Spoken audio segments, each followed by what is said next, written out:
Bakit pinapayagan ng Diyos ang mga pilay, ang mga brokenness?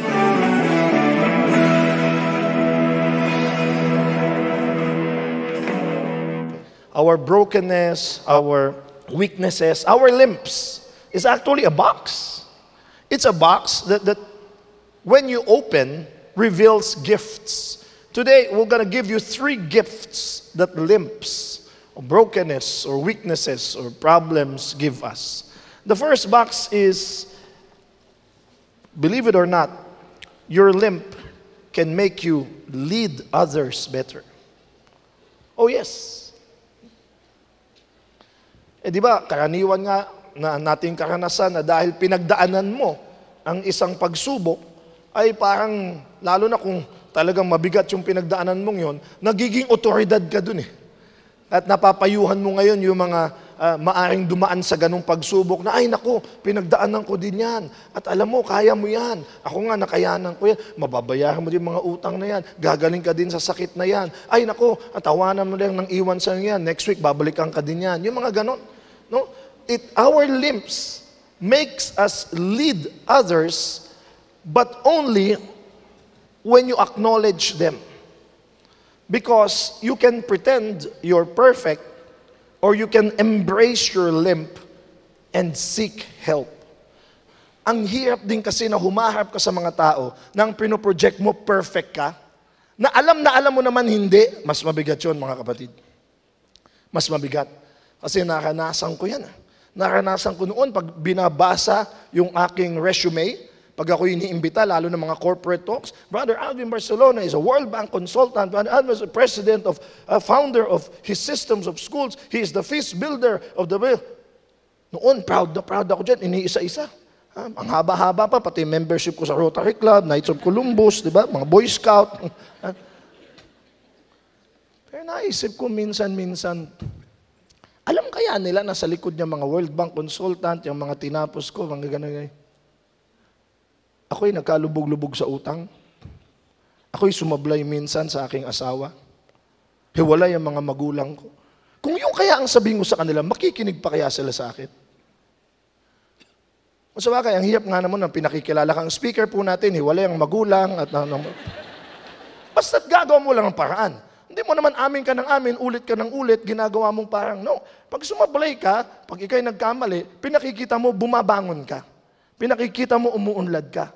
Pero sinasabi mo, inaamin mo. So, hindi dahil ako'y pinakabanal, pinakamagaling, hindi.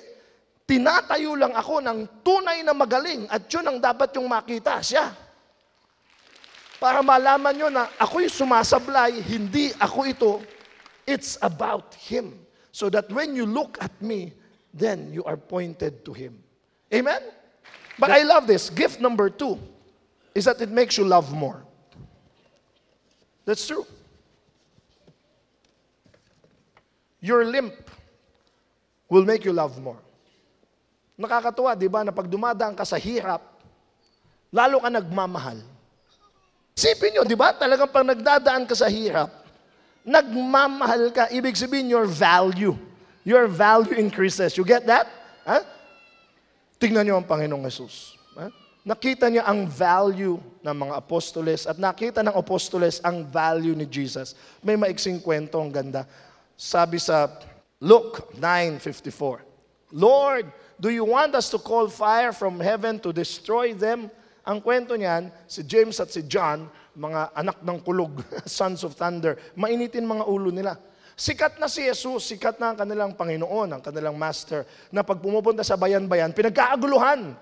Papagaling ng may sakit, nangangaral ng punong-puno ng kapangyarihan. But for some reasons, dito sa bayan niya, walang nakinig. Oh, Panginoong Jesus na yan, ha? May mga nakinig, umalis, o natulog, hindi ko alam. Pero hindi naniwala o nag-walk out sa kanya. Oh, natural, tinamaan yung ego nung kanyang mga apostol. Panginoon, sabi nila, kidlatan na natin tong bayang to. Hindi nakinig sa'yo. Abay, kung akong Panginoong Jesus, hindi lang kidlat. Gawin ko pa mga palaka, magkabulutong lahat, ba? Parang mga walang utang na loob eh. Hindi makakilala kung sino ang Diyos. Pero ganun ba sagot ng Panginoon? Hindi. Sabi sa Mark, tuloy mo nga kapatid, Jesus could not do any miracles there except lay his hands on a few sick people and heal them. He was amazed at their lack of faith. Namangha ang Panginoong Yesus na hindi sila naniwala sa Kanya. Kamangha-mangha nga naman. Hindi mo, ikaw, sabihin ng Panginoong Yesus sa'yo, pagagalingin kita. Tapos sabihin mo sa Kanya, kakamangha nga yun. Si Jesus nagsabi sa'yo, mababayaran mo na utang mo. Maniwala ako, hindi mo kilala, lubog na ako, lubog. Kaya namangha ang Panginoon. Pero sa kanyang pagkamangha, nagalit ba siya? Hindi ka naniniwala? Hindi mo ba kilala kausap mo? Hindi siya ganyan. You know why? The disciples, the apostles saw that real leadership is respectful leadership. Ano ibig sabihin? Ang Panginoon kumakatok sa pintuan mo. Hindi niya sinisipa o namimilit na tanggapin mo ako. Hindi. He's a perfect gentleman. Ano ang sagot ng Panginoong Yesus? He went around teaching from village to village. Anong sinabi niya? Hayaan niyo na sila. Kung ayaw nilang maniwala, balang araw maniniwala din yan. But for now, lipat tayo sa iba na maniniwala. Hindi namilit. Hindi mayabang. Hindi arrogante. The psychology of a great leader is this. It's okay if you don't like me. I already like myself. You know, I found my true love is from God. And I should embrace my limps. I should embrace my brokenness. As I also invite you to do the same.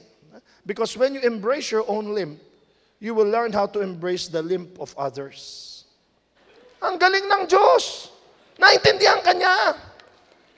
Kung kailangan ka magmatapang, pero kailangan mong magpahinga, umiyak, bumigay, sasabihin ng Diyos, pahinga ka. Pahinga ka. At pagkatapos mapahinga yun, pagpatuloy mo, pero kung kaya mo, kung gusto mong pahinga, kailangan pahinga ka.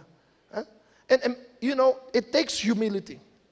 It takes humility to tell yourself, kaya ko, ngayon hindi ko kaya.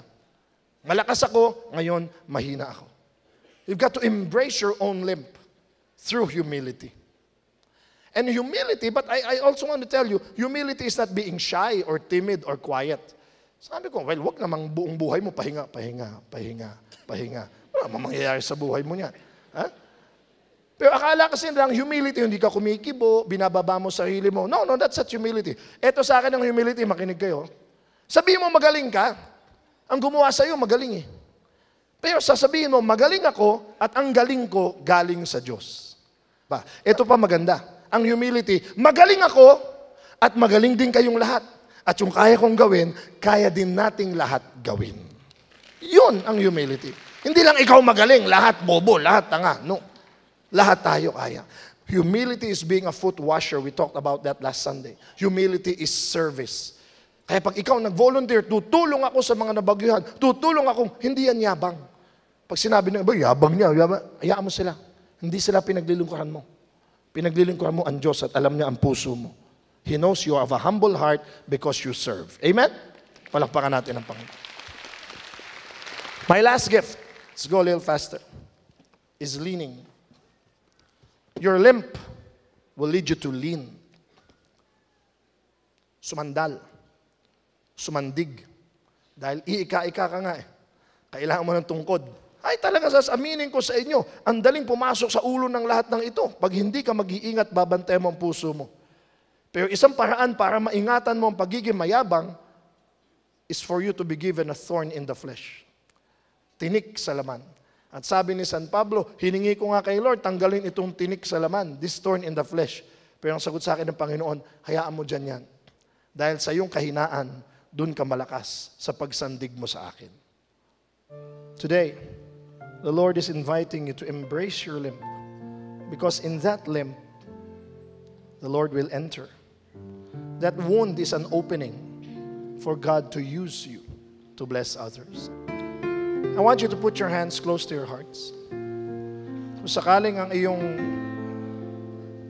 pilay ay pilay ng pinansyal, pilay ng relasyon, pilay ng kalusugan, pilay ng isang kasalanan na pabalik-balik, I'm gonna tell you again, may layunin yan.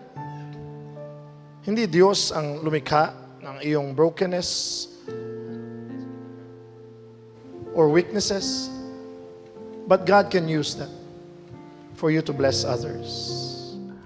Thank you so much for watching.